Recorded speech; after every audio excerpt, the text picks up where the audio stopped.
D'accord? C'est l'analyse dimensionnelle. D'accord? Je fais bien un le cours qu'on a pour analyser un problème de mécanique des fluides. On a trois méthodes. Bien. On a la méthode de l'analyse intégrale, c'est-à-dire on va écrire l'équation sous forme intégrale. On a aussi l'analyse différentielle, c'est-à-dire les équations sous forme différentielle, infinitésimale, et les équations obtenues, c'est les fameuses équations de Navier-Stokes, d'accord? Qui est aussi l'analyse dimensionnelle, qui est l'objet de notre cours d'aujourd'hui. L'analyse dimensionnelle appelée aussi l'étude expérimentale, parce qu'elle est basée sur l'expérimental. D'accord? Le but, c'est quoi? L'analyse intégrale, on l'utilise lorsqu'on ne cherche pas les détails. C'est-à-dire une entrée, une sortie, on applique l'intégrale, le flux à l'entrée égale au flux aux sorties. L'analyse différentielle, on l'utilise lorsqu'on cherche les détails de l'écoulement, point par point. D'accord? Et c'est une analyse qui donne des équations qui sont difficiles à résoudre. C'est clair. Sauf pour des cas simples et des géométries simples, qu'on va voir dans des chapitres prochains. Maintenant, l'analyse dimensionnelle. Quand est-ce qu'on va utiliser l'analyse dimensionnelle? C'est-à-dire quand est-ce qu'on est obligé de faire l'expérimental? Parce que je vous donne un exemple. Si j'ai par exemple un corps compliqué, soit en vol, par exemple avec les dimensions le corps il est compliqué, il n'y a aucune équation qui peut vous donner la force qu'applique l'air sur ce corps. Aucune théorie, aucune loi, aucune équation ne permet de donner la force qui s'applique sur un corps en vol comme ça, un avion. Ou là, un corps dans par exemple, il n'y a pas une théorie, un corps compliqué. Donc, on est obligé de faire quoi? On est obligé de faire l'expérimental. Et à travers l'expérimental, on va relier cette force avec les paramètres les paramètres, par exemple, la masse volumique de l'air, la dimension de notre corps, et ainsi de suite. On va les voir dans la suite de notre cours. Donc, l'analyse dimensionnelle, elle permet de planifier, tout ce qui est en rouge ici, c'est les étapes. Planifier, présenter et interpréter les résultats expérimentaux. C'est-à-dire, lorsque vous avez une expérimentation à faire, on ne peut pas faire une expérimentation, c'est-à-dire au hasard. Une expérimentation, ou l'un petit à petit, d'accord? Non, il y a une planification. Donc, une expérimentation, ce qu'on appelle une planification. Une fois que vous faites votre, disons, votre expérience, vous devez présenter les résultats. Qu'est-ce qu'on va présenter? C'est la question.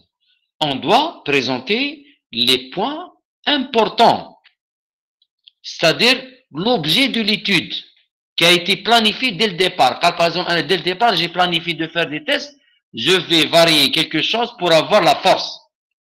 Donc, je vais présenter quoi? La force. La force en fonction des paramètres que j'ai variés. Donc, je ne vais pas présenter n'importe quoi. Et, une fois que je présente un résultat, je dois l'interpréter. C'est ça l'objectif final. Il faut interpréter les résultats. D'accord? Donc, c'est des étapes logiques. Je vais planifier mon expérimental pour ne pas perdre de temps, pour ne pas perdre de l'argent. Présenter pour présenter les cas les plus importants. Et interpréter, bien sûr, interpréter, mais critiquer les résultats. Bon, si la vitesse, par exemple, dépasse une certaine vitesse, la force, cet avion ne peut pas résister à la force, par exemple. C'est l'étude critique des résultats. C'est mieux à l'interprétation. D'accord? Et surtout, dans cette étape, c'est quoi? Et on va le voir, c'est que je peux utiliser les résultats expérimentaux pour simplifier les équations. Parce qu'en fin de compte, lorsque tu vas tracer une courbe, par exemple la force en fonction des différents paramètres, cette courbe, tu peux la remplacer par une équation mathématique, ou là, parabolique, ou linéaire. Et cette équation, on va voir, parmi les objectifs, c'est la simplification des équations. C'est-à-dire, on est passé d'une étude expérimentale et on a pu simplifier des équations analytiques. C'est ça la puissance de cette méthode analyse dimensionnelle. D'accord? Sous forme adimensionnelle, bon, je pense que les déjà les nombres adimensionnels. Reynolds, nombre de Reynolds, nombre de Mach, nombre de Grashof, nombre de Weber, nombre de Stanton, c'est des nombres adimensionnels. C'est-à-dire c'est un nombre qui n'a pas de dimension. D'accord? On va les voir. Donc, quand est-ce qu'on est obligé de faire l'analyse dimensionnelle? Par exemple, c'est dans le cas, par exemple, d'un corps complexe comme ça. Il n'y a aucune théorie qui donne accès aux relations. Donc, c'est l'analyse dimensionnelle, l'expérience qui peut le donner. D'accord? Et on a au départ du cours, on a la mécanique des fluides, au départ, elle dépendait beaucoup de l'expérimental. L'école italienne, au départ, c'était l'expérimental. D'accord? On va avec les lois. L'équation de Newton, l'équation de Newton, l'équation de l'air, l'équation de Bernoulli, peut-être à la théorie. Mais au départ, l'école italienne, Leonardo da Vinci, Torricelli, c'est l'expérimental. D'accord? Bien. C'est bien, on va faire l'expérimental. Mais attention, l'expérimental, c'est pas facile. Parce que le travail dans le laboratoire, les essais, c'est-à-dire dans le laboratoire, elles sont coûteuses. De point de vue temps et de point de vue argent. تقدر dire un essai dans un laboratoire étranger, il dit que 50 000 euros, par exemple, pour un essai d'une heure, ça. Donc, il ne faut pas te. Donc, lorsque vous allez programmer, ou là vous allez, qui m'a dit au départ, planifier, donc il faut bien planifier. D'accord? Donc, on doit toujours, lorsqu'on va faire un expérimental, le laboratoire, c'est une propriété de tout le monde. Donc, tout le monde a l'accès au laboratoire. C'est-à-dire, vous faites votre essai. Donc, il est indispensable d'obtenir plus d'informations pour moins d'expérience. C'est-à-dire, on va essayer de minimiser le nombre d'expériences. D'accord? Par exemple, la force appliquée sur l'avion, la force de l'air, est-ce que je dois varier plusieurs paramètres? Est-ce qu'on est obligé, pour avoir cette force, de varier tous les paramètres? Le rho, la viscosité, le diamètre, on va le voir. D'accord? Bien. Donc, les tests que je vais faire sur quoi? Sur un modèle. Par exemple, Tayara Hadi, la réalité. Le prototype, ce qu'on appelle le prototype, c'est à l'échelle réelle. D'accord? Est-ce que je peux faire un essai sur un prototype? 70 mètres, 80 mètres. Non. Il n'y a aucun laboratoire qui peut incorporer un corps comme ça. Donc, je dois faire des tests sur ce qu'on appelle des maquettes. Un modèle. C'est un modèle.